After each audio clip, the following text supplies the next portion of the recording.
Welcome to SUAANGAN. I'm your host, Janine Blake. On today's program, we'll bring you interviews with Charles Hunter and Deisha Henderson, and our feature elder from ICS Archives for this week is Edward Ruben. But first, let's talk to Bertha Allen about the Governor General's Award in commemoration of the Persons case.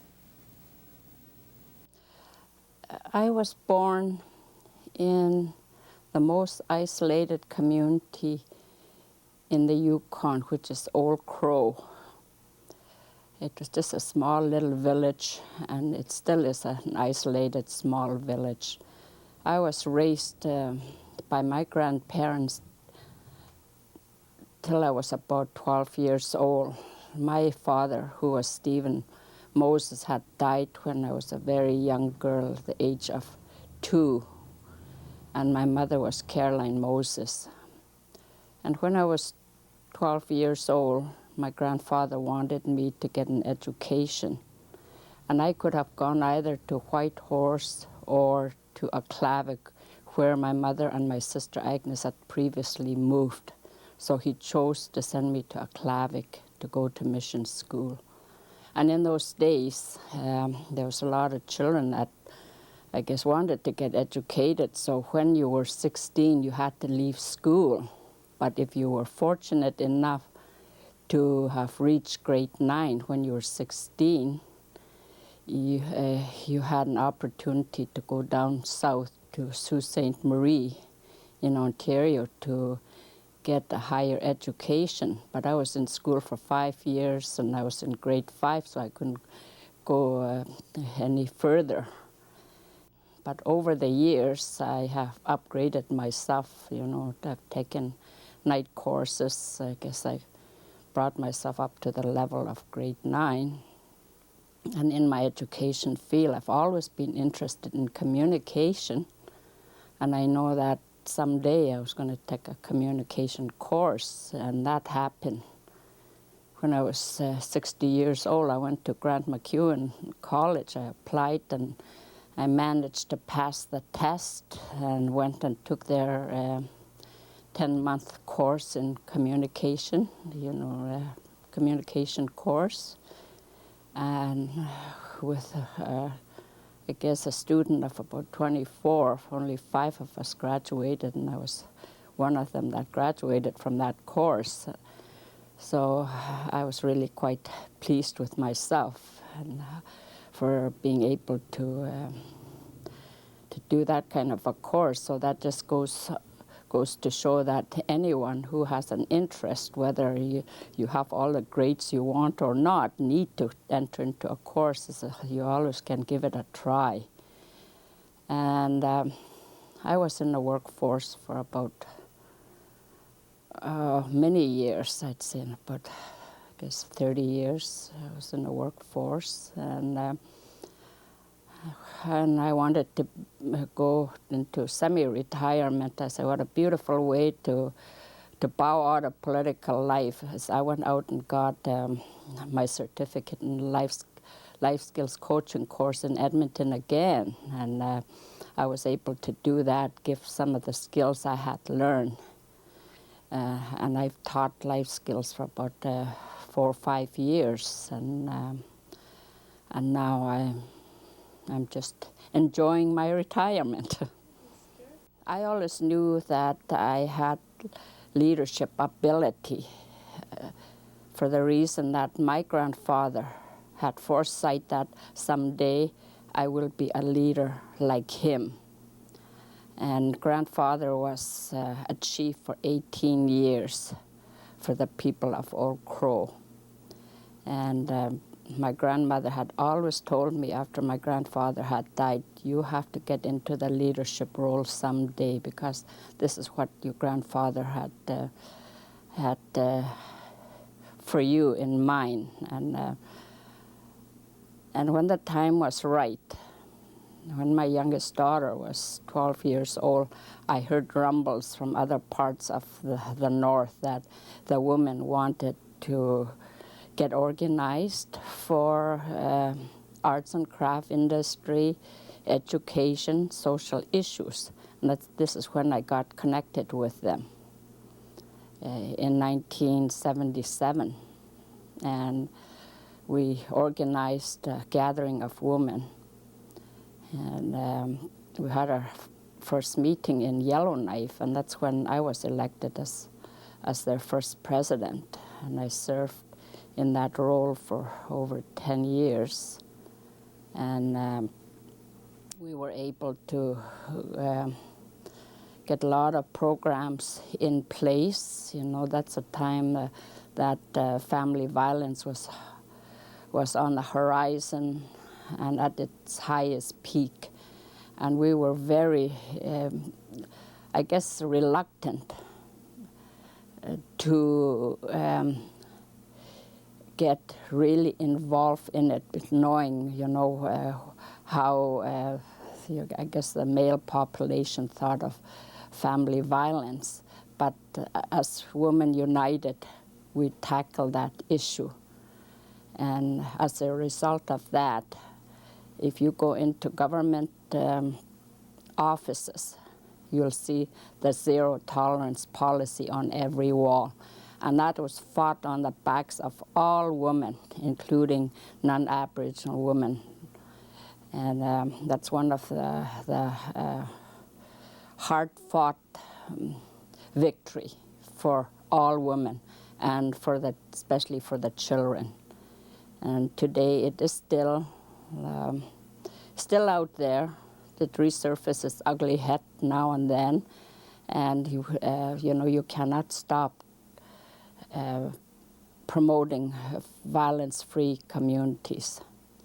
And then I was elected when the status of women first was going to get organized. They elected me as their first president.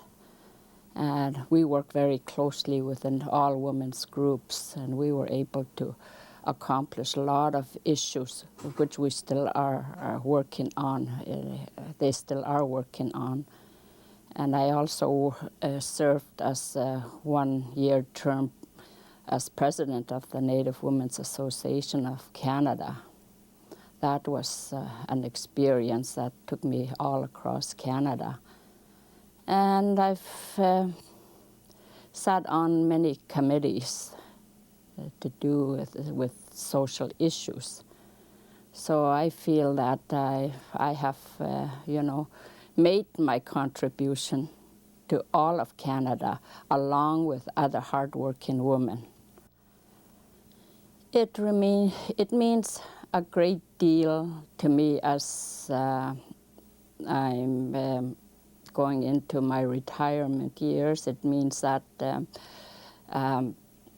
that I look at it as an honor for all women. I did not do a lot of these things by myself. It's an honor for all women. I was just the mouthpiece. You know, I did the public speaking. Somebody had to be the public spokesperson, and I was that mouthpiece. But the glory goes to all women across the Northwest Territories. I did not do it by myself.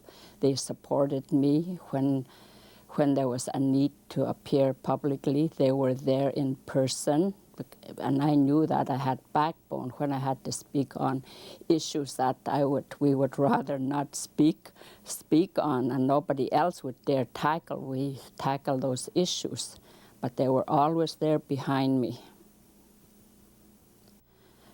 The advice I give to them is go on and speak to women that you know are involved, and get encouragement and advice from them. And I think it's very important that the young women get involved now, because those of us that had started the movement, sometimes it's time to get in the background and just be advisors. You know, there's a lot of work to do, and the young young mothers, the young women out there, they have the future. If they want a healthy future for safe community for their children, they have to take up that cause for a violence-free society. Nobody is going to do it for you. You have to get out there and stand up for what you believe in. Our feature elder from ICS Archives for this week is Edward Ruben. Edward grew up around Tuk, but he moved to Paulatuk in the mid-1960s.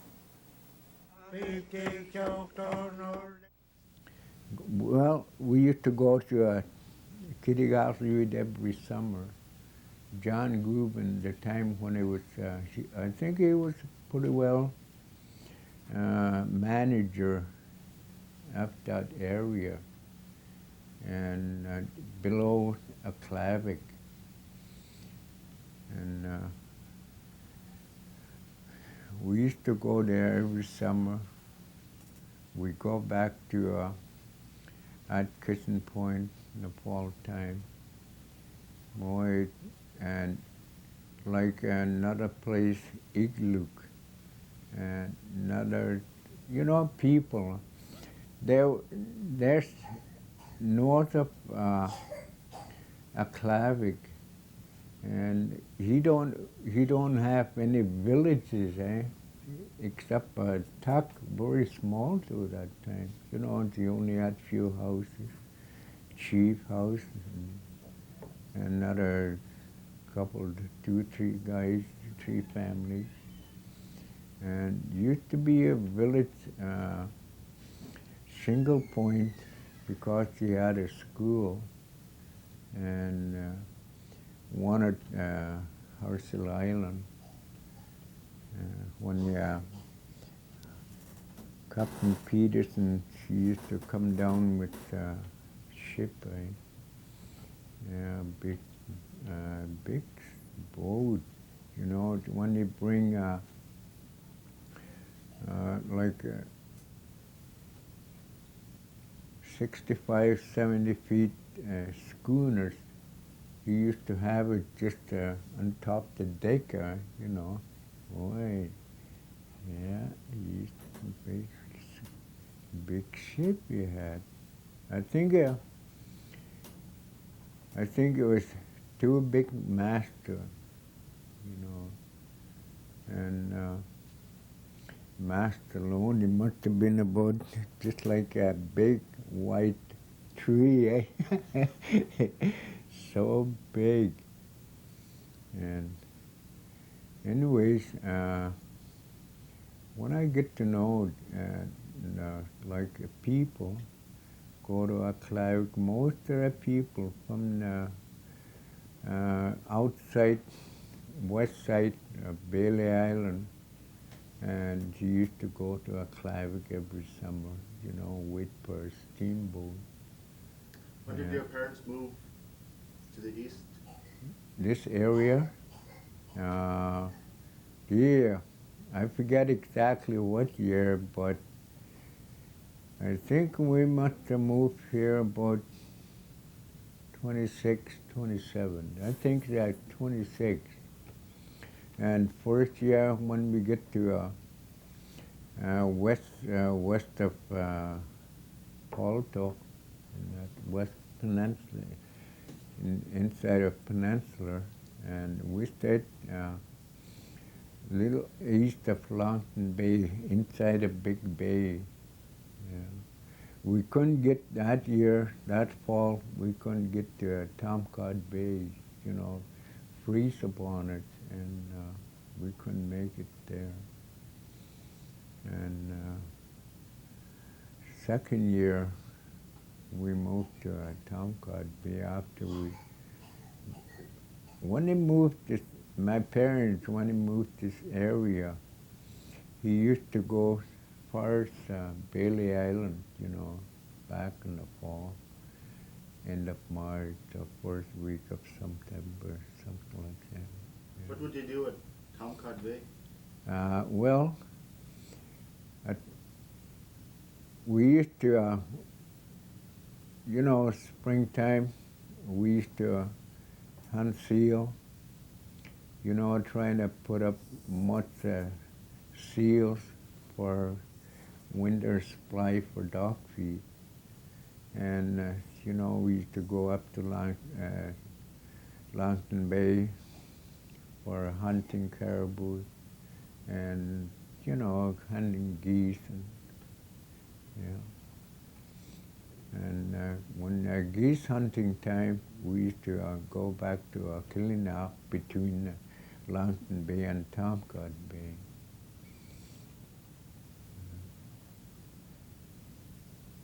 You know, that time, when I first old enough to know my parents, and boy, people are, you know, well off, you know, because they work hard and fur price was high, and before fur go down, you know, everybody have schooners, canoes, or jolly boats and stuff like that. Yeah, you know, and people, old people that time, he don't waste anything on. Thinking up 12 long months, you know, ahead of them. You have to put away. He don't waste anything, you know. When there's something left over, that's for dog feed, you know. Boy, a lot of hard-working people I caught up to. Deisha Henderson is an X-ray technician for the radiology department at the Inuvik Regional Hospital, and we spoke to her about the mammography unit that the hospital purchased in March of this year.